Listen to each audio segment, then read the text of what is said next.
Hello student, তোমাদের প্রত্যেককে welcome তোমাদের পছন্দের ইউটিউব চ্যানেল ঘোষ কম্পিউটার একাডেমিতে। আমি সুকান্ত ঘোষ শুরু করছি আজকে থেকে 6 নম্বর অধ্যায়। তো 6 নম্বর অধ্যায়ের নাম কি? তো আমাদের গুহপালের বই থেকে 6 নম্বর অধ্যায়ের নাম হচ্ছে এসকিউএল। তো এই ক্লাসটা খুব ইম্পর্টেন্ট ক্লাস। এটার একটা আলাদা প্লে লিস্ট হবে। তো প্লে লিস্ট এখনো বানানো হয়নি, পরবর্তী ভিডিওতে তোমরা পেয়ে যাবে, আর আমি প্লে লিস্ট বানিয়েও দেবো। তো এসকিউএল কিন্তু আমাদের ডিবিএমএস এর মধ্যে আছে। প্রথমে এসকিউএল শুরু করার আগে খুব মন দিয়ে প্রথম 3-4টা মিনিট শুনবে, কারণ এই 3-4 মিনিটে অনেক কিছু বলে দেবো, যেগুলো তোমাদের কিন্তু অনেকে আবার কমেন্ট করে জিজ্ঞেস করো, স্যার এটা কি ওটা কি। তো প্রথম 4-5টা মিনিট খুব মন দিয়ে শোনো, আশা করি সমস্ত ডাউট ক্লিয়ার হবে। তো আমাদের ইউনিট 2 এর মানে হচ্ছে ডিবিএমএস। দেখো, ইউনিট 2 এর নাম কি? ডিবিএমএস। তো ডিবিএমএস কিন্তু আমার ইউনিট 2 এর মধ্যে আছে, যেখানে ইউনিট 1 এ আমার ছিল হচ্ছে অপারেটিং সিস্টেম। তো ইউনিট 2 এর মধ্যে থেকে আমাদের মোট 15 মার্কসের কোশ্চেন আসবে, যেখানে ডিবিএমএস এর জন্য এই কটা পার্ট ছিল। এবার আমরা এসকিউএল পার্টটা শুরু করবো। এসকিউএল থেকে কিন্তু আমাদের এতগুলো সিলেবাস, মানে এতখানি সিলেবাস কমপ্লিট করতে হবে, ঠিক আছে। এই পার্টটাকে গোপালের বইতে আলাদা চ্যাপ্টার হিসাবে দিয়েছে। সেই চ্যাপ্টারটার নাম হচ্ছে কি? 6 নম্বর চ্যাপ্টার এসকিউএল, ঠিক আছে। তো আজকে থেকে 6 নম্বর অধ্যায়ে ক্লাস শুরু হলো। তো আশা করি ক্লাস একদিন বাদে বাদে বা ডেলি হিসেবেও তোমাদের কাছে আসবে। আর এই 2026-এ এইচএসের জন্য কিন্তু আমি এইটুকুই ক্লাস করাবো। আর যদি সময় থাকে তবে আমি ইউনিট 3টা শুরু করব, কারণ সময় খুব কম, প্র্যাকটিস করাতে হবে। তো আমার নর্মাল টিউশন ব্যাচে কিন্তু আমরা এইটুকুই করছি। এমন কোনো ব্যাপার নেই যে অফলাইনে পড়াচ্ছি, অনলাইনে পড়াচ্ছি না, তা না। তো এবছর এটুকুই মধ্যেই সীমাবদ্ধ থাকবে, কারণ সময় খুব কম, সিলেবাসও খুব মানে শেষ করা যাচ্ছে না। আর আমাদের উত্তরবঙ্গে ঠান্ডা প্রচুর, স্টুডেন্টরা ঠিকমতো পড়তেও আসতে পারছে না। সেই কারণগুলো বিবেচনা করেই আমরা আপাতত এই বছরের জন্য 25 মার্কসের প্রিপারেশান নিয়েই এক্সাম দিতে যাব, ঠিক আছে। আর তাহলে বাকি 10 মার্ক কী হবে? বাকি 10 মার্ক তারা তাদের বই থেকে পড়ে নিচ্ছে। তো অন্তত 10-এর মধ্যে 5 তারা হয়তো অ্যান্সার করতে পারবে। তো আমিও তোমাদেরকেও অনলাইনেও এই একটা সাজেশান দিচ্ছি, তোমরা এই ইউনিট এআইটা বাড়িতে পড়া শুরু করে দাও, ঠিক আছে। তো যাই হোক, এই ব্যাপারটা বলে ফেললাম। তো এসকিউএল থেকে আমাদের সিলেবাসের মধ্যে অনেক কিছুই আছে, যেখানে আমরা দেখে নেব হচ্ছে, দেখে নাও, ইন্ট্রোডাকশনগুলো আছে, ডেটা ডেফিনেশন ল্যাঙ্গুয়েজ আছে, মানে ডিডিএল ডিএমএল ডিসিএলগুলো আছে, কী কী ডেটা টাইপগুলো আছে, এগুলো আমাদের কিন্তু সব এসকিউএলের মধ্যেই আছে। আর যারা আমাদের চ্যানেলটা আগে থেকে ফলো করেছো, বা আগে আমি একটা ক্লাসে বলেছিলাম, আমাদের কিন্তু একটা এসকিউএলের ক্লাস বানানো আছে। তোমরা যদি প্লে লিস্টে ক্লিক করো, দেখবে এখানে একটা এসকিউএলের ক্লাস দেওয়া আছে, এসকিউএল সেমিস্টার 4 ক্লাস 12 ইউনিট 2। তোমরা কিন্তু এইটাও দেখতে পারো, ঠিক আছে। এখানেও অনেকগুলো ভিডিও দেওয়া আছে এসকিউএল সম্বন্ধে, বিভিন্ন ধরনের কোয়ারিগুলো সলভ করে দেওয়া আছে। এগুলো করলেও তোমাদের কিন্তু এই সিলেবাস থেকে অনেকটা কভার হবে। যেমন ওটা করলে তোমাদের এখান থেকে এই যে এই ব্যাপারগুলো কভার হয়ে যাবে, হ্যাঁ। বিভিন্ন স্টেটমেন্টগুলো, higher clause, in, between, order by, এগুলো অনেকটা তোমাদের কিন্তু ওখান থেকে, মানে এই প্লেলিস্ট থেকে কভার হয়ে যাবে। তাছাড়া আমাদের তো স্কুলের ক্লাস চলছে, এখান থেকে তোমাদের আমি সমস্ত সিলেবাস ওয়াইজ সলভ করে দেবো, এইটুকু কিন্তু কথা দিয়ে দিলাম, হ্যাঁ। আচ্ছা, বলে ফেললাম, ঠিক আছে। তো আজকের ক্লাসটা আমরা সেই গুহপাল স্যারের বই থেকেই করব, যেটা আমাদের নিউ লাইট প্রকাশনীর বই। ধন্যবাদ নিউ লাইট প্রকাশনীকে এবং স্যার চিন্ময় গুহ এবং আশুতোষ পালকে।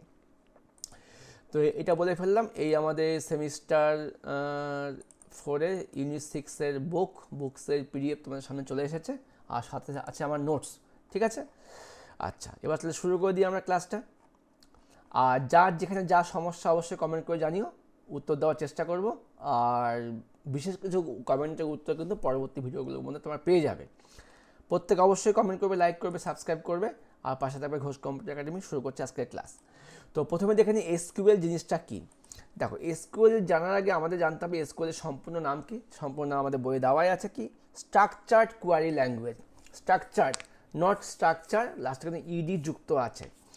তো একটা স্ট্রাকচার ভিত্তিক একটা কোয়ারি ল্যাঙ্গুয়েজ হচ্ছে এসকিউএল, যেখানে আমি আগে আমার মতো করে বলি। তো আমরা তো প্রত্যেকে ডেটাবেস নিয়ে আগের চ্যাপ্টারে পড়লাম, ডেটাবেস কি, যেখানে ডেটাগুলো স্টোর করা হচ্ছে, আমরা প্রয়োজনে সেখান থেকে ডেটাগুলোকে খুঁজে বের করছি, আপডেট করছি, ডিলিট করছি। এই যে কাজগুলো করছি, খুঁজে বের করছি আমাদের যা যা দরকার, সেই কাজগুলো কিন্তু আমরা এসকিউএলের সাহায্যে করতে পারি। এসকিউএল একটা এমন ধরনের ল্যাঙ্গুয়েজ যেখানে আমরা হচ্ছে বিভিন্ন ধরনের কমান্ডগুলো টাইপ করব, টাইপ করার মাধ্যমে আমাদের কিছু জিজ্ঞাসা থাকবে, যাকে বলা হয় কোয়ারি। ঠিক আছে, সেই কোয়ারিগুলো আমরা কমান্ড দিয়ে টাইপ করে সেই ডেটাবেস থেকে তথ্যগুলোকে আমরা বের করে নিয়ে আসবো। ঠিক আছে, দেখো কী বলছে, বর্তমানে তথ্য ব্যবস্থাপনার যাবতীয় কাজ রিলেশনাল ডেটাবেস ম্যানেজমেন্ট সিস্টেম বা RDBMS-এর মাধ্যমে হয়। RDBMS সম্বন্ধে আগে বলা হয়েছে, এক ডেটাবেস থেকে অন্য আরেক বা তার বেশি ডেটাবেসের মধ্যে যে লিঙ্ক, তা RDBMS। SQL বা স্ট্রাকচার কোয়ারি ল্যাঙ্গুয়েজ হলো সুসংগঠিতভাবে অনুসন্ধান চালানোর জন্য চতুর্থ প্রজন্মের একটি হাই লেভেল ল্যাঙ্গুয়েজ। তার মানে SQL কোন প্রজন্মের হাই লেভেল ল্যাঙ্গুয়েজ? অবশ্যই 4th জেনারেশন ল্যাঙ্গুয়েজ। এটার মেন কাজটা কি? খুব সুন্দরভাবে অনুসন্ধান চালানোর একটা ল্যাঙ্গুয়েজ। অনুসন্ধানকে ইংরেজিতে বলা হয় কোয়ারি, যা খুব সহজেই কোনো রিলেশনাল ডেটাবেস নিয়ে কোনো জটিল কাজ করতে পারে। SQL 1970 সালে প্রথম IBM কোম্পানি তৈরি করে। IBM EF কড এর একটি গবেষণাপত্রের উপর নির্ভর করে SQL প্রোটোটাইপ তৈরি করেন। আচ্ছা, EF কড কিন্তু আমাদের বিভিন্ন মডেলগুলো বানিয়েছিল। যে আমাদের যে ডেটাবেস মডেলগুলোর নাম শুনেছি, নেটওয়ার্ক মডেল ছিল, হায়ারার্কিক্যাল মডেল ছিল। তো EF কডের একটা গবেষণার উপর ভিত্তি করে কিন্তু SQL ল্যাঙ্গুয়েজটা তৈরি হয়। IBM এর প্রচেষ্টার পরেই 1979 সালে প্রথম SQL এর প্রোডাক্ট ওরাকেল বাজারে আসে। তাহলে প্রথম SQLটার আবিষ্কার হলো 1970 সালে IBM কোম্পানি বানালো। তারপরে বাণিজ্যিকভাবে প্রথম বাজারে আসলো। এর প্রথম ভার্সন কি নাম আসলো ওরাকেল। SQL-এর প্রথম ভার্সন কোনটা বাজারে আসলো, তার নাম কি ওরাকেল। আচ্ছা, এই ভার্সন মানে কি? যেমন MS অফিস মানে মাইক্রোসফট অফিসের বিভিন্ন প্যাকেজগুলো আছে, যেমন ওয়ার্ড, এক্সেল, পাওয়ার পয়েন্ট। ওরকমই SQL-এর একটা প্যাকেজ হচ্ছে ওরাকেল। এটা বাজারে কবে আসলো? 1979 সালে বাজারে আসলো। SQL দুইভাবে উচ্চারণ করা যায়, যাকে বলা হয় সিকিউএল বা SQL। SQL দিয়ে তুমি বলতে পারো, আবার এসটাকে মানে কিউটাকে উজ্জ্ব করে কি বলছে, সিকিউএল বলে দিচ্ছে। তার মানে SQL-ও বলতে পারি অথবা সিকিউএলও বলতে পারি। SQL-এর সংস্করণগুলি হচ্ছে বর্তমানে কি আছে, DB2 আছে, XBase আছে, MySQL। তো আমরা হচ্ছে যতগুলো প্র্যাকটিক্যাল দেখবো সম্পূর্ণ MySQL-এর মধ্যেই দেখবো। ঠিক আছে, এটা হচ্ছে লেটেস্ট ভার্সন MySQL। ঠিক আছে, এই দেখো MySQL-এর লোগো দেওয়া আছে, খুব সুন্দর লোগো একটা। আচ্ছা, এবার MySQL সফটওয়্যার চালুর পদ্ধতি কী করে চালু করতে হবে আমরা এর পরবর্তী ক্লাসে, আজকে আমরা SQL নিয়ে বলবো, পরের ক্লাসে তোমাদেরকে আমি MySQL ডাউনলোড এবং ইনস্টল করে দেখিয়ে দেবো। হ্যাঁ, তো আজকে আমি এখন যেই পিসিতে ভিডিওটা বানাচ্ছি, এখানে আমার SQL-টা ইনস্টল করা নেই, তাই আমি আর দেখাচ্ছি না। তোমাদের জন্যই অপেক্ষা মানে ইনস্টল করিনি, যে আমি এটা আমাদের একদম দেখিয়ে দেবো কী করে ডাউনলোড করছি এবং কী করে ইনস্টল করছি। কারণ তোমরা যদি অনেকে চাও যে হ্যাঁ মানে SQL প্র্যাকটিস করবে কম্পিউটারে, তো তোমার সুবিধা হবে। আর SQL-এ কিছু অ্যাপও আছে, তোমরা চাইলে প্লে স্টোরে সার্চ করতে পারো যে SQL ফোন বলে একটা অ্যাপ আছে। ওখানে কিন্তু তোমরা SQL-এর কমান্ডগুলো টাইপ করে করতে পারো। যারা অলরেডি SQL নিয়ে পড়াশোনা মানে চ্যাপ্টারটা শুরু করে দিয়েছো, তারা কিন্তু SQL ফোন যে অ্যাপটা আছে ও প্লে স্টোরে সার্চ করে দেখবেন, ওখানে তোমরা কিন্তু কোড টাইপ করে কাজগুলো করতে পারবে। হ্যাঁ, তো কী করে SQL খুলতে হয়? MySQL হচ্ছে একটা CUI ভিত্তিক সফটওয়্যার। CUI কেন বলছে? CUI আর GUI। তো GUI ফর কি, গ্রাফিক্যাল ইউজার ইন্টারফেস। CUI মানে হচ্ছে কমান্ড ইউজার ইন্টারফেস। যেহেতু আমরা SQL-এর মধ্যে কমান্ড দিয়ে কাজ করবো, তাই SQL হচ্ছে কি CUI ভিত্তিক অপারেটিং মানে ইন্টারফেস। ঠিক আছে, তো এই স্টার্টে ক্লিক করে প্রোগ্রামসে ক্লিক করলে কিন্তু SQL MySQL অপশন আসবে। আমি স্টার্টে গেলাম, প্রোগ্রামসে গেলাম, এই MySQL-এ গেলাম, এখান থেকে SQL সার্ভার 5.0, তার মধ্যে গেছে MySQL কমান্ড লাইন ক্লায়েন্ট। তো আমরা কিন্তু এইভাবেও খুলতে পারি, অথবা আমরা স্টার্টে গিয়ে রানে ক্লিক করব, এখানে লিখবো আমরা CMD লিখে টাইপ করে আমরা কিন্তু এই উইন্ডো থেকেও MySQL-টা খুলতে পারি। ঠিক আছে, এটা আমি তোমাদের পরের দিন দেখিয়ে দেবো কী করে খুলতে হয়। আচ্ছা, এই হচ্ছে আমাদের কিন্তু যে আমরা ওই মানে দেখো এখানে যেহেতু MySQL কমান্ড লাইনে ক্লিক করছি, দেখে ডাইরেক্ট কিন্তু আমার CMD-র মধ্যে এই SQL লেখাটা চলে আসলো। আর আমি যদি আমার কম্পিউটারে CMD খুলি, তখন কিন্তু আমাদের এই C ইউজার সুকান্ত ঘোষ নামে যে পাথটা আছে, এই পাথ থাকবে। যেহেতু আমার এখানে SQL ইনস্টল করা নেই, তাই কিন্তু আমাদের MySQL প্রম্পটটা কিন্তু এখানে দেখাচ্ছে না বাদিকে। ঠিক আছে, বুঝতে পারছো? এই হচ্ছে আমাদের ইন্টারফেস। তো এর মধ্যে আমরা এখন কমান্ড টাইপ করে কাজগুলো করতে হবে। আশা করি বুঝতে পারলে প্রথম পার্টটুকু। আচ্ছা, এবার দেখি নোটস এখানে কী কী লেখানো হচ্ছে। তো SQL কি, এটা বইয়ের ভাষাতে লেখানো আছে, তোমরা একবার দেখে নিতে পারো। ইহার সম্পূর্ণ নাম স্ট্রাকচার্ড কোয়ারি ল্যাঙ্গুয়েজ, যার সাহায্যে ডেটাবেসে কোয়ারি ছাড়াও আরও বিভিন্ন ধরনের কাজ করা সম্ভব, যেমন ডেটাবেসের স্কিমা তৈরি করে ডেটাকে পরিবর্তন আমরা করতে পারি। এসকিউএলে বিভিন্ন কমান্ডগুলি কী কী আছে ডিডিএল এর ক্ষেত্রে। আচ্ছা এই পার্টটা আমরা আগে বই থেকে চলে আসি, এখানে একটু দেওয়া আছে। এবার চলে আসছি হচ্ছে আমরা আচ্ছা দেখে নিই এবার। তো রিলেশনাল ডেটাবেস ব্যাপারটা কি, যেহেতু আমরা এসকিউএল আলোচনা করতে গিয়ে রিলেশনাল ডেটাবেস নামটা দেখলাম, যাকে সংখ্যায় বলা হয় কি আরডিবিএমএস।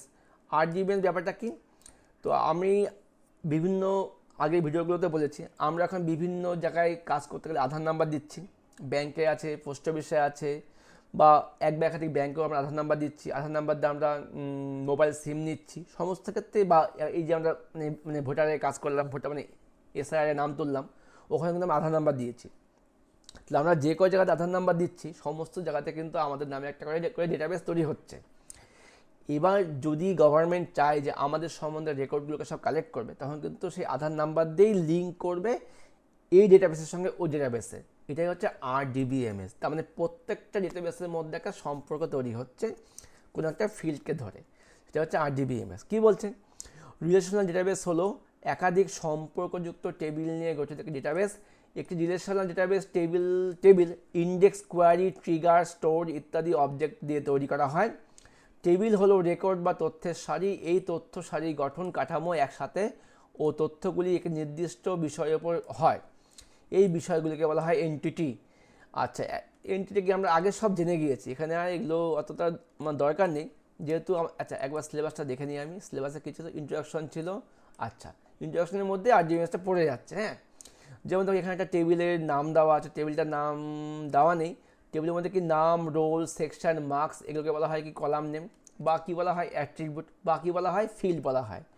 এই টেবিলের মধ্যে দেখো চারখানা রেকর্ড দেওয়া আছে, পি দাস, এস চক্রবর্তী, আর জানা, এল রয়, এগুলোকে বলা হয় রেকর্ড। রেকর্ড কিন্তু এই তিনটা রোকে, এই চারটা রোকে বোঝাবে, মানে রেকর্ড মানে কিন্তু পুরো রোটাকে কিন্তু রেকর্ড বলবে, এই একটা রেকর্ড, এই একটা রেকর্ড, এই একটা রেকর্ড, এই একটা রেকর্ড। ঠিক আছে, এই হচ্ছে ব্যাপার। তাহলে এই টেবিল থেকে দেখো কিছু প্রশ্ন এখানে দিয়েছে, ফিল্ড কাকে বলে, রেকর্ড কাকে বলে।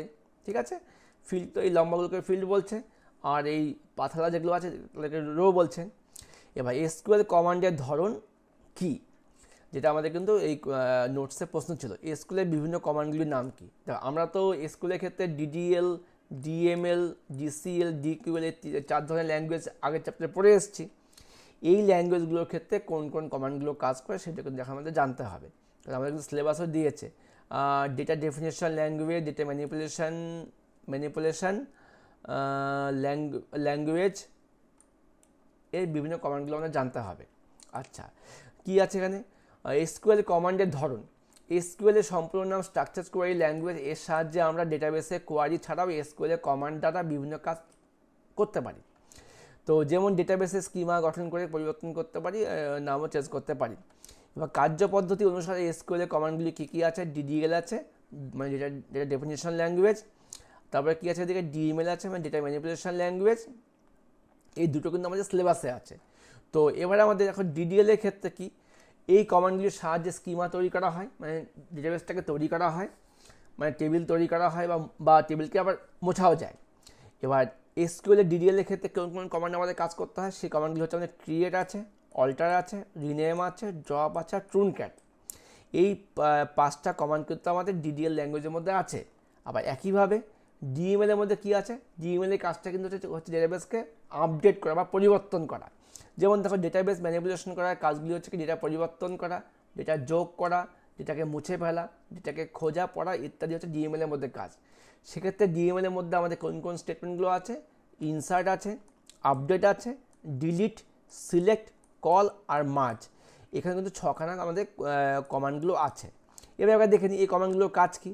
ক্রিয়েটের কাজ ডেটাবেসের টেবিল তৈরি করা, অল্টারের কাজ কি টেবিলকে পরিবর্তন করা, রিনেমের কাজ টেবিলের নাম পরিবর্তন করা, ড্রপের কাজ ডেটাবেসের টেবিলকে মোছা, ট্রুনক্যাটের কাজ কি টেবিল থেকে রেকর্ড মুছে দেওয়া।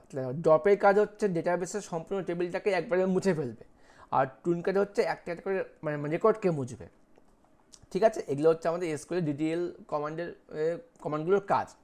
একইভাবে ডিএমএল এর ক্ষেত্রে ইনসার্টের কাজ টেবিলের মধ্যে ডেটাকে প্রবেশ করানো, আপডেটের কাজ কোনো টেবিলে ডেটাকে চেঞ্জ করে দেওয়া, ডিলিটের কাজ রেকর্ডকে মোছা, যে কাজটা কিন্তু আমরা আগের ক্ষেত্রে ট্রুনক্যাট দিয়ে করেছিলাম। সিলেক্টের কাজ কি আমাকে হয়তো কোনো পার্টিকুলার কোনো তথ্যকে দেখাতে হবে, সেক্ষেত্রে আমরা সিলেক্ট কমান্ড ইউজ করব। কলের কাজ হচ্ছে এটি অন্য স্টোর প্রোগ্রামকে এসকিউএলের মূল প্রোগ্রামে কল করতে সাহায্য করে, মানে কোথাও একটা প্রোগ্রাম স্টোর করা আছে, কল করে ওটাকে এসকিউএলের মধ্যে নিয়ে আসা হয়। আর মার্জের কাজ কি, দুটো টেবিলকে মার্জ করে দেওয়া। এগুলো হচ্ছে আমাদের ডিএমএল কমান্ডগুলোর কাজ। ঠিক আছে, তো নোটসও কিন্তু আমাদের এগুলোই ছিল, তোমরা দেখে নিতে পারো বা স্ক্রিনশট নিয়ে নাও, হয়ে যাবে। এবার কি একটা প্রশ্ন, এসকিউএল কবে আবিষ্কৃত হয়, ইহার বর্তমান ভার্সনগুলো কী কী, এটা কিন্তু আমরা অলরেডি মানে জেনে গিয়েছি। 1970 সালে প্রথম আইবিএম কোম্পানি তৈরি করে। আইবিএমের প্রচেষ্টায় পরবর্তীকালে 1979 সালে এসকিউএলের প্রথম ভার্সন কি ওরাকেল বাজারে আসে। বর্তমান ভার্সনগুলো কী কী আছে, DB2 আছে, এক্সবাস আছে, মাই এসকিউএল আছে ইত্যাদি। ঠিক আছে, আচ্ছা এই মাই এসকিউএলের নামটা আমাদের গ্যাপ কিন্তু হয় না, একবার দেখে নিই আমরা মাই এসকিউএল নামে কোনো গ্যাপ কি আছে। দেখো মাই এসকিউএল নামে কোনো গ্যাপ তোমরা দিও না, হ্যাঁ, আর লিখলে কোনো ক্ষতি নেই, গ্যাপ না দেওয়াটাই ভালো। আচ্ছা এবার দেখবো আমরা এসকিউএলের ডেটা টাইপগুলো কী কী আছে। আচ্ছা একবার দেখে নিই। ও আচ্ছা দেখো, এই ডিডিএল ও ডিএমএল তো আমাদের সিলেবাসে আছে, এছাড়াও তো আমরা জানি যে এসকিউএলের মানে ডেটাবেসের ক্ষেত্রে আরও দুটো ল্যাঙ্গুয়েজ আছে, একটা হচ্ছে জিসিএল, একটা হচ্ছে ডিকিউএল। তো জিসিএলের ফুল ফর্ম কি, ডেটা কন্ট্রোল ল্যাঙ্গুয়েজ। এর মধ্যে আমাদের কোন কোন কমান্ডগুলো কাজ হয়, গ্র্যান্ট আর রিভোকের কাজ হয়। আর এটা হচ্ছে ডিকিউএল, ডিকিউএল মানে হচ্ছে ডেটা কোয়ারি ল্যাঙ্গুয়েজ। এর মধ্যে আমাদের কিছু কমান্ড আছে, সেগুলোর নামগুলো হচ্ছে সিলেক্ট কমান্ড আছে, টিসিএল কমান্ড আছে, কমিট কমান্ড আছে, রোল ব্যাক কমান্ড আছে, সেভ পয়েন্ট আছে ইত্যাদি। যদিও মানে ডিসিএল ও ডিকিউএল কমান্ডে কিন্তু আমাদের এসকিউএল সিলেবাসের মধ্যে নেই। তো আমি যদি ডেটাবেসের সিলেবাসটা দেখি, ওখানে কিন্তু আমাদের কিছু ডেটাবেস ল্যাঙ্গুয়েজ ছিল। এই এখানে আমাদের কিন্তু দেখো ডেটাবেস চ্যাপ্টারের মধ্যে ডেটাবেস ল্যাঙ্গুয়েজ একটা পার্ট ছিল, ওখানে কিন্তু আমরা এই কটা কমান্ড কিন্তু খুব ডিটেলস আলোচনা করে নিয়েছি। যারা দেখোনি তারা অবশ্যই চ্যানেলের মেন পেজ থেকে গিয়ে দেখে নেবে ভিডিওগুলো, তাহলে বুঝে যাবে। হ্যাঁ আচ্ছা, এবার চলে আসছি আমরা এসকিউএলের ডেটা টাইপ। খুব মন দিয়ে দেখবে এই পার্টটা, আজকে ক্লাসটা একটু লেন্দি হবে কিন্তু একটা ইম্পর্টেন্ট ক্লাস। হ্যাঁ, তো ডেটা টাইপ ব্যাপারটা কি, দেখো ডেটা টাইপ মানে ডেটার ধরন। মনে করো আমার নাম কি, আমার নাম সুকান্ত ঘোষ, আমার একটা বয়স আছে, আমার বয়স মনে করো 36। ঠিক আছে, এই যে সুকান্ত আর 36 দুটা কি সেম? নিশ্চয়ই নয়। সুকান্ত একটা নাম বা ক্যারেক্টার বা স্ট্রিং যা বলতে পারো, আর 36টাকে একটা নাম্বার। তো মানে 36টা কিন্তু একটা ডেটা, আমার নামটা একটা ডেটা। তো ডেটার যে ধরন, তো ডেটা কখনো নাম্বার হতে পারে, ডেটা কখনো ক্যারেক্টার হতে পারে, তাকে বলা হচ্ছে ডেটা টাইপ। তো কি বলছে, এসকিউএল ডেটা টাইপ বলতে বোঝায় যে ধরনের ডেটা একটি ডেটাবেস টেবিলের একটি কলামে সংরক্ষণ করা যেতে পারে। অর্থাৎ ব্যবহারকারী কোনো টেবিলের মধ্যেকার ফিল্ডের জন্য নির্ধারণ করে দিতে পারে কোন কলামে কোন ধরনের ডেটা থাকবে। সেই ডেটা টাইপগুলির মধ্যে রয়েছে কি, ক্যারেক্টার রয়েছে, ইন্টিজার রয়েছে, ফ্লোট রয়েছে, ডেট রয়েছে ইত্যাদি। তাহলে ডেটা টাইপের সংজ্ঞা দেখে আমরা আবার নোটসে কি লিখিয়েছি, চলে আসছি। হ্যাঁ, এসকিউএলের ডেটা টাইপ বলতে কী বোঝো? এসকিউএল ডেটা টাইপ বলতে বোঝায় যে ধরনের ডেটা একটি ডেটাবেস টেবিলের একটি কলামে সংরক্ষণ করা যেতে পারে, যেমন ক্যারেক্টার, ইন্টিজার, ফ্লোট, ডেট ইত্যাদি। এবার এসকিউএলের ডেটা টাইপের প্রকারভেদ করো বা যে কোনো প্রকারভেড, যে কোনো আরডিবিএমএসে প্রধানত 3 ধরনের এসকিউএল ডেটা টাইপ পাওয়া যায়, যেটা কি ক্যারেক্টার বা string type data, numeric data type, আর এটা কি date and time data type. এবার ক্যারেক্টার বা স্ট্রিংয়ের মধ্যে কী কী আছে, কেয়ার আছে, ভার্কার আছে। নিউমেরিকের মধ্যে কী কী আছে, ইন্ট আর ফ্লোট আছে। আর ডেট অ্যান্ড টাইমের মধ্যে কী কী আছে, ডেট এবং টাইম আছে, ডেট হবে, ডেট এবং টাইম আছে। ঠিক আছে, এই 3 ধরনের ডেটা টাইপ আছে, ক্যারেক্টার টাইপ, নিউমেরিক টাইপ, আর কি আছে ডেট অ্যান্ড টাইম টাইপ। ক্যারেক্টারের মধ্যে কী কী আছে, কেয়ার, ভার্কার আছে। নিউমেরিকের মধ্যে কী কী আছে, ইন্ট আর ফ্লোট আছে। আর ডেট অ্যান্ড টাইমের মধ্যে কী কী আছে, ডেট এবং টাইম আছে। ক্লিয়ার? আচ্ছা দেখো, বইয়ে কিন্তু সুন্দরভাবে যেমন 4টা দেওয়া আছে, character, numeric, date and time. আর ক্যারেক্টারের মধ্যে কী কী আছে আমি তোমাদের বলে ফেললাম, কেয়ার এবং ভার্কার আছে। নিউমেরিকের মধ্যে কী আছে, ইন্টার ফ্লোট আছে। তারিখের মধ্যে কে আছে, ডেট এবং টাইম আছে। এখানে ক্যারেক্টারের কাজ দেওয়া আছে, এই ধরনের ডেটা টাইপ কি ক্যারেক্টার বা লেখা স্টোর করতে পারে। ঠিক আছে, আচ্ছা নিউমেরিকের মধ্যে কী আছে, এই ধরনের ডেটা টাইপ কি নাম্বার স্টোর করতে পারে, সেই নাম্বারটা কখনো পূর্ণ সংখ্যা হতে পারে বা কখনো ভগ্নাংশ হতে পারে। যেমন 36 এটা হচ্ছে ইন্ট, আর যদি বলতাম যে 36.5 ওটা হয়তো ফ্লোট। ঠিক আছে, আর ডেট অ্যান্ড টাইম তো তোমরা জানোই, ডেট বলে ডেট বোঝাবে, টাইম বলে টাইম বোঝাবে। ঠিক আছে, কি বুঝতে পারছো কি? বুঝতে পারলে অবশ্যই কমেন্টটা করে জানিও, তাহলে ভালো লাগবে। আচ্ছা, তো আমাদের কিন্তু ডেটাবের মধ্যে সিলেবাস আছে, ক্যারেক্টার আছে, ভার্কার আছে, ইন্ট, ফ্লোট আর ডেট, এই কয়টা কিন্তু সিলেবাসে আছে। এবার আমরা জানবো যে প্রত্যেকটা ডেটাবের কাজগুলো। আচ্ছা, তাহলে দেখে নিই আমরা কাজগুলো। আচ্ছা, একবার নোটসটা ফলো করে নিই কী আছে। এসকিউএলে বিভিন্ন ডেটা টাইপ, ডেটাগুলি নাম ও কাজ। আচ্ছা, এই ক্যারেক্টারের কাজ আমি বলে ফেললাম, উদাহরণ দেওয়া আছে এখানে। নিউমেরিকের কাজ দেওয়া আছে, এটা বই থেকে লেখানো আছে, বেশি কিছু লেখা নিই আমি। আর 3 নম্বর কিছু ডেটা অ্যান্ড টাইম। দেখো, তোমরা বলতে পারো স্যার আপনি তো বই থেকে হুবহু লিখিয়েছেন। হ্যাঁ, হুবহু লিখিয়েছি, এগুলো লেখা এই কারণে ওদেরকে আমি প্রত্যেকদিন ওরা পরে পরে লেখে, মুখস্থ করে করে লেখে, এতে প্র্যাকটিস হয়। তোমরা বাড়িতে এইভাবে প্র্যাকটিস করবে, দেখবে অনেকটা পড়া মুখস্থ থেকে যাবে। হ্যাঁ, লিখবে, অবশ্যই লিখতে পারবে, টেক্সট বইয়ের বিকল্প নেই। স্যার ম্যাম কোত্থেকে এত ভাষণ দিচ্ছে, নিশ্চয়ই টেক্সট বই পড়ে তো আমরা বলছি না। তোমরা অবশ্যই টেক্সট বইগুলো পড়বে, আর পারলে নিজেরা নোটস বানানোর চেষ্টা করবে। আর এখন তো হাতে সময় খুবই কম, তোমাদের কোনো দোষ নেই, কারণ পুজোর মাস পুরো অক্টোবর মাস শেষ হয়ে গিয়েছে, হাতে তোমার 3 মাস ভালো মতো টাইম পেয়েছো। তাও তো তোমাদের দক্ষিণবঙ্গের মানে শীত খুব কম, ঠান্ডা কম, আমাদের উত্তরবঙ্গে প্রচণ্ড ঠান্ডা। কিছু বলার নেই, পড়াশোনা করা খুব কষ্টকর হয়ে যাচ্ছে। উচ্চমাধ্যমিক পরীক্ষাটা যদি মার্চ মাসে হতো খুবই ভালো হতো আমাদের এদিককার স্টুডেন্টের জন্য। ঠিক আছে, তো পরীক্ষা তো আসবে সময় মতো, আমাদেরকে পড়তে হবে, দায়িত্ব আমাদের। বোর্ড পরীক্ষার ডেট দিয়েই মানে ক্ষান্ত হয়ে গেছে, কিন্তু তোমার কাজটা তোমাদেরকেই করতে হবে। হ্যাঁ, আচ্ছা, এবার দেখি এসকিউএল এর বিভিন্ন ধরনের ডেটা টাইপের যে উদাহরণগুলো আছে, কখন এবার সেগুলি কখন কোন ক্ষেত্রে এগুলো ইউজ হয়। যেমন ক্যারেক্টার এন কোন ক্ষেত্রে ইউজ হয়, ভার্কার এন কোন ক্ষেত্রে ইউজ হয়, ইন্ট, এগুলো আমরা দেখে নেব। এটা আমরা বই থেকে দেখে নিই, বই থেকে করানো আছে। ক্যারেক্টার এন, দেখো এখানে ক্যারেক্টারকে বোঝাচ্ছি আমরা ক্যার দিয়ে, CHR, আর ব্র্যাকেটে এন মানে কি নাম্বারটাকে বোঝাচ্ছি আমরা। হ্যাঁ, যেমন দেখো, ক্যার টাইপ ডেটা নির্দিষ্ট দৈর্ঘ্যের অক্ষর বা স্ট্রিং সংরক্ষণ করে। আমি যদি ক্যার 5, তাহলে 5টা লেটারও স্টোর করতে পারবেন। যেমন আমার নাম SUKANTA, 7খানা লেটার আছে। আমি যদি ক্যার 5, যখন আমি টেবিলের মধ্যে ডেটাটাকে এন্ট্রি করবো, তাহলে আমার নামটা কী নেবে, SUKAN, শুকানো দিয়ে নেবে। ঠিক আছে, এটি ক্ষেত্রে দৈর্ঘ্য দ্বারা নির্দিষ্ট সংখ্যক অক্ষর ধারণ করতে পারে, যেখানে কলামের প্রতিটা এন্ট্রিতে হুবহু n অক্ষর থাকে। যেমন ক্যারেক্টার 10, এক্ষেত্রে সর্বোচ্চ 10টা অক্ষর পর্যন্ত স্ট্রিং সংরক্ষণ করতে পারে। যদি সন্নিবেশিত স্ট্রিং মানে n এর মান নির্দিষ্ট দৈর্ঘ্যের চেয়ে ছোট হয়, তাহলে অবশিষ্ট অক্ষরগুলি ফাঁকা স্থান নিয়ে পূর্ণ হবে। মানে বুঝতে পারো, এটা বলছি আমি। স্থির দৈর্ঘ্য বা ক্যারেক্টার টাইপ ডেটার উদাহরণ হতে পারে বিভিন্ন দেশের জন্য ISO কোড, যেমন আফগানিস্তানের কোড AFG, চীনের কোড CHN, ভারতের কোড IND ইত্যাদিগুলো আছে। তো অথবা স্পেশাল ক্যারেক্টার হতে পারে, যেমন ক্যারেক্টার এন এর ক্ষেত্রে দৈর্ঘ্য 0 থেকে 8000 পর্যন্ত ধারণ করতে পারে। এক্ষেত্রে ব্যাপারটা কি, তো আমার একটা ঘরের জায়গা দেওয়া আছে, ক্যারেক্টার 10টা ঘর। আমি যখন এন্টার করলাম, হয়তো আমার নামটা সুকান্ত 7 ঘরে হয়ে গেল, সেক্ষেত্রে ওই যে বক্সটার সাইজ কিন্তু 10টার মতো করে থাকবে, বক্স কিন্তু আর ছোটো হয়ে যাবে না। মানে 10টা ঘরের জায়গায় ওই বক্সের মতো থাকবে, সে তুমি 10টা লেটার লেখো চাই কম লেখো, বক্সের সাইজে 10টা মাপে থাকবে। এবার চলে আসি ভার্কারের ক্ষেত্রে আবার ক্যারেক্টারের সে উল্টো কাজটা হয়। এখানে আমরা যে নামটা দেব সেক্ষেত্রে আমার মানে যতক্ষণই লিখবো ততক্ষণই লেখার পর ঘরটা কিন্তু ছোটো হয়ে যাবে, অত মানে বাকিটা স্পেস নিবে না। ক্যারেক্টারের ক্ষেত্রে যেমন 10টা ক্যারেক্টার তুমি ডিক্লেয়ার করেছো, তুমি লিখেছো 7খানা ক্যারেক্টার, সেক্ষেত্রে বাকি 3টা ঘর কিন্তু ফাঁকা থেকে থাকবে, কিন্তু ভার্কারের ক্ষেত্রে সেটা হয় না। ভার্কারটা কী বলেছে, ভার্কার টাইপ ডেটা ভেরিয়েবলের দৈর্ঘ্য অক্ষর বা স্ট্রিং সংরক্ষণ করতে পারে।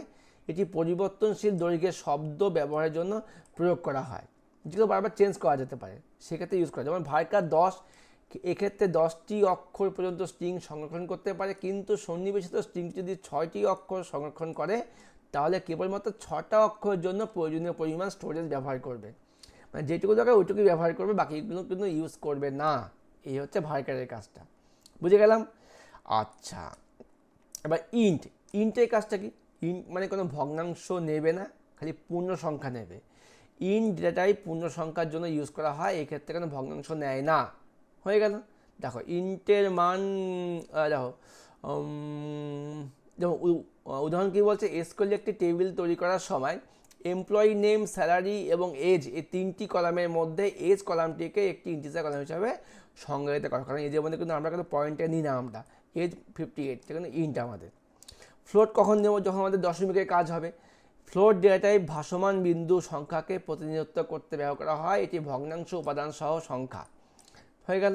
যেমন কি আছে ফ্লোট 10.2, আচ্ছা ফ্লোট 10.2 মানে হচ্ছে 10টা নাম্বার নেবে আর নাম্বারটার পরে দশমিকের 2 ঘর নেবে। এটি 10টি পর্যন্ত সংখ্যা স্টোর করতে পারে যার মধ্যে 2টি দশমিক বিন্দুর পরে থাকে। যেমন দেখো 78635848.25, মানে মোট 10খানা নাম্বার থাকবে যার মধ্যে 2টি নাম্বার স্টোর হবে দশমিকের পরের ঘর হিসাবে। এমন না যে আগের তার 10টা নাম্বার পরে দশমিকের ঘরের পরের নাম্বার, তা না, মোট 10 নাম্বার, তার মধ্যে 2টা ঘর থাকবে হচ্ছে দশমিকের পরে হিসাবে কাজ করবে। ডেট কি, খুব সহজ ব্যাপার, ডেটের সাহায্যে আমরা ডেট এন্ট্রি করব। তুমি হয়তো কোনো একটা কলামে কিছু এন্ট্রি করছো, date of admission, date of expire, সেক্ষেত্রে আমরা কিন্তু ডেট ডেটা ইউজ করব। ঠিক আছে, যেমন এক্ষেত্রে দেখেছে ডেট অফ বার্থ 2001-10-22, সাল, মান্থ, ডেট, মানে YYY, MM মানে মান্থ, আর DD হচ্ছে ডেট। এক্ষেত্রে ডেটটি কিন্তু আমাদের স্টোর করা হয় এই হিসাবে YYMMDD। হ্যাঁ, এটা প্রশ্ন আসতে পারে ডেটাবেসের ক্ষেত্রে ডেটার সাহায্যে ডেটগুলো কী করে এন্ট্রি করা হয়, YYMMDD এই ফর্ম্যাটে কিন্তু ডেটগুলো স্টোর করা হয়। আর লাস্ট একটা, লাস্ট নেই, এই ডেট অবধি কিন্তু আমাদের আছে। তো আমরা এবার সিলেবাসটা দেখে নিই। তো আমাদের কিন্তু ডেটার মধ্যে ছিল হচ্ছে ক্যারেক্টার, ভার্কার, ইন্ট, ফ্লোট আর ডেট। তো আজকে ক্লাসটা এইটুকুই রাখছি। পরবর্তী ক্লাসে খুব তাড়াতাড়ি আসবে, এখন আর ক্লাস দেরি হবে না, র্যান্ডম ক্লাস চলবে। তো তোমাদের খালি একটু লাইক কমেন্ট এর আশায় থাকবো, কারণ তোমাদের কমেন্টই কিন্তু নতুন নতুন ভিডিও আনতে সাহায্য করবে। তাহলে ভালো করে পড়াশোনা শুরু করে দাও। এসকিউএলটা আমি শেষ করে দেবো যখন শুরু করেছি। দেখা হচ্ছে পরবর্তী ক্লাস নিয়ে। বাই।